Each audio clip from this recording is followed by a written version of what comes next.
Hello students, आज हम पढ़ने वाले हैं आपकी क्लास 10th वर्कबुक का चैप्टर नंबर 10 और 12। हम इसके पहले आपके इम्पॉर्टेंट चैप्टर कवर कर चुके हैं। चैप्टर 10 द लास्ट लीफ है। देखते हैं इसके बारे में हमें क्या पढ़ना है। The story of the pencil सबसे IMP चैप्टर है ये वर्कबुक का। A boy was watching his grandmother write a letter. एक लड़का अपनी दादी माँ को एक लेटर लिखते हुए देख रहा था। At one point he asked, are you writing a story about what we have done? क्या आप ऐसी कहानी लिख रहे हैं कि हमने क्या किया? Is it a story about me? क्या ये मेरे बारे में कहानी है? His grandmother stopped writing her letter and said to her grandson. उसकी दादी माँ ने लेटर लिखना छोड़ दिया और अपने बच्चे से कहा, I am writing about you, मैं तुम्हारे बारे में लिख रही हूँ। Actually what more important than these words is the pencil I am using. इस शब्दों से ज़्यादा इम्पॉर्टेंट है ये पेंसिल जो मैं इस्तेमाल कर रही हूँ। I hope you will be like this pencil when you grow up. मुझे पूरी उम्मीद है कि जब तुम बड़े हो जाओगे तो तुम्हें यह पेंसिल काफ़ी पसंद आएगी। Intrigued the boy looked at the pencil. बड़े आश्चर्य से बच्चे ने पेंसिल को देखा और उसने कहा कि मुझे तो कुछ भी स्पेशल इसके अंदर नज़र नहीं आता है, but it's just like any other pencil I have ever seen. यह तो जितनी पेंसिलें मैंने आज तक देखी है उनके जैसी है बिल्कुल, इसमें क्या अलग है? That depends on how you look at the things. दादी ने कहा कि ये तो डिपेंड करता है कि तुम चीज़ों को कैसे देखते हो। It has 5 qualities which if you manage to hang on them will make you person who is always at peace with the world. अगर तुम इस 5 क्वालिटी को ग्रहण कर लोगे तो तुम ऐसे इंसान बन जाओगे जो इस दुनिया में शांति हमेशा बनाए रखेगा। First quality, you are capable of great things. तुम बड़े बड़े कार्य करने में सक्षम हो। But you must never forget that there is a hand guiding your steps. लेकिन आपको ये कभी नहीं भूलना चाहिए कि आप जो भी कदम रखते हो, चलाते हो, उसको भगवान के हाथ गाइड कर रहे होते हैं। We call that hand God. हम उन हाथों को भगवान कहते हैं। And he always guides us according to his will. और ईश्वर हमेशा अपनी इच्छा से हमें चलाता है। Second quality, now and then I have to stop writing and use a sharpener. आज नहीं तो कल मुझे राइटिंग बंद करके शार्पनर चलाना होगा। That makes the pencil suffer a little. जिससे पेंसिल को थोड़ा सा भुगतना पड़ेगा, सफ़र करना पड़ेगा। But afterwards it is much sharper. लेकिन उसके बाद पेंसिल बहुत शार्प हो जाएगी। So you too must learn to bear certain pains and sorrow. तो आपको भी चाहिए कि आप दुख और दर्द को सहन करना सीखें, because they will make you a better person. क्योंकि उसके बाद आप एक बहुत अच्छे इंसान बन के निकलोगे। Third quality, the pencil always allows us to use an eraser. हम पेंसिल से क्या कर सकते हैं? चीज़ों को मिटा सकते हैं। To rub out any mistake. हमारी जो गलती हो जाएगी हम पेंसिल की मदद से उसे क्या कर सकते हैं? मिटा सकते हैं। This means that correcting something we did is not necessarily a bad thing. तो इसका मतलब यह है कि अगर हम कुछ गलत कार्य कर देते हैं और अगर हम उसको बाद में सुधारते हैं तो हमेशा ऐसा नहीं है कि हम कुछ भी गलत कार्य को सुधार करेंगे तो वो हमेशा बुरा ही होगा। It helps to keep us on the road to justice. ये हमें इंसाफ के रास्ते पे बनाए रखने में मदद करता है। चौथी quality, what really matters in a pencil is not it's wooden exterior. एक जो फोर्थ क्वालिटी में क्या लिखा है कि एक जो पेंसिल होती है उसका जो लकड़ी का एक्सटीरियर बाहर से जो दिखता है वो इम्पॉर्टेंट नहीं है, जो उसके अंदर ग्रेफाइट है वो इम्पॉर्टेंट है। So always pay attention to that is what is happening inside you. तो हमेशा इस बात पे ध्यान दें कि आपके अंदर क्या हो रहा है, क्या चल रहा है। और finally the pencil fifth quality और पांचवी और आखिरी क्वालिटी पेंसिल की बताई गई है। It always leaves a mark. ये हमेशा अपना एक चिन्ह छोड़ती है। In just the same way, और इसी तरह से, बिल्कुल इसी तरह से, यू शुड नो, आपको भी जानना चाहिए that everything you do in life leaves a mark. तो आप जो भी अपने जीवन में करते हैं उसका एक मार्क पीछे छूटता है। So try to be conscious of that in your every action. तो अपने हर कार्य में कॉन्शियस यानी कि सतर्क होने की कोशिश करें और एक बेहतर इंसान बनने की कोशिश करें। इसे लिखा है पाउलो कोएल्हो ने। ये चैप्टर लगभग हर साल एग्ज़ाम में आता है, तो बिल्कुल इसे छोड़ के जाने की सोचिएगा भी मत। आपको क्वेश्चंस जो आएंगे इसमें वो यही कि फ़र्स्ट क्वालिटी क्या है, सेकंड क्वालिटी क्या है, थर्ड क्वालिटी सबसे ज़्यादा बार पूछी गई है, तो इसका ध्यान रखें कि थर्ड क्वालिटी को आप अच्छे से लर्न करें। फोर्थ क्वालिटी और फिफ्थ क्वालिटी। हम चलते हैं हमारे अगले चैप्टर की ओर।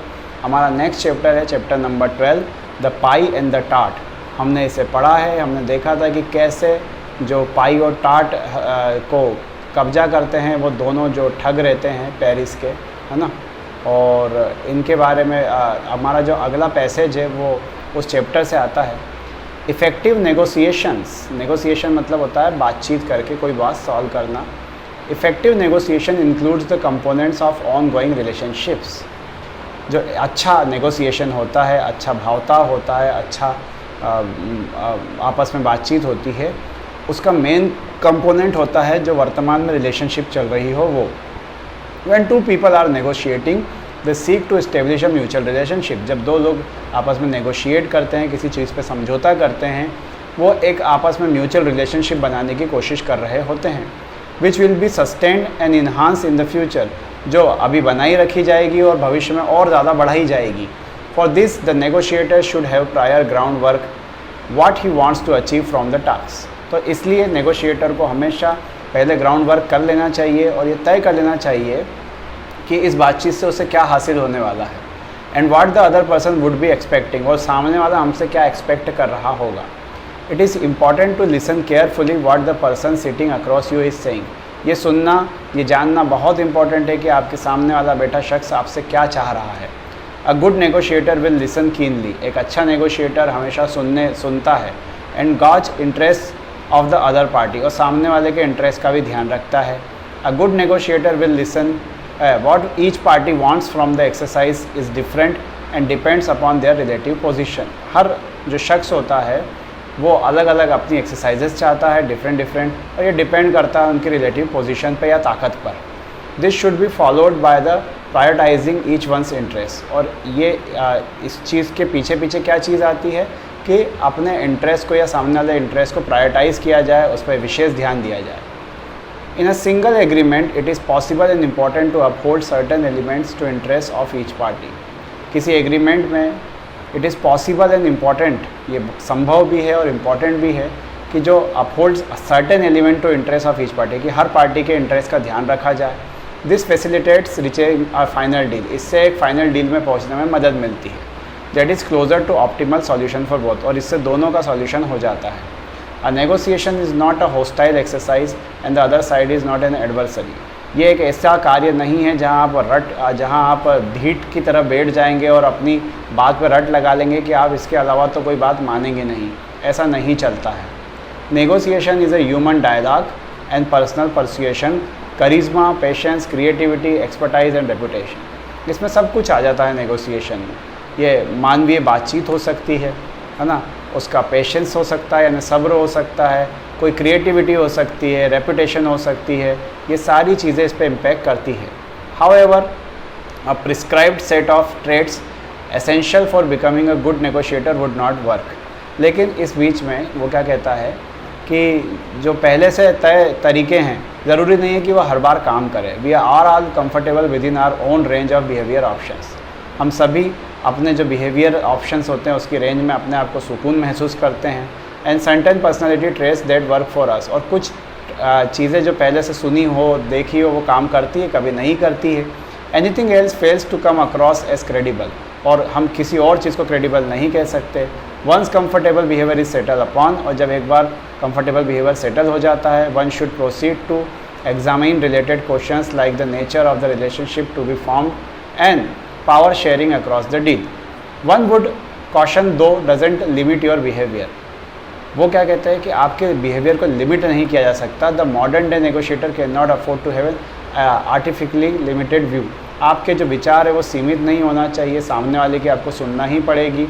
और how we should function in the set of manner in the new millennium paradigm, people should be able to function in a collaborative environment. आज के समय में चाहिए कि लोग आपस में मिलजुल के काम करें, to reach their own goals, और साथ में अपने लक्ष्यों तक पहुँचें।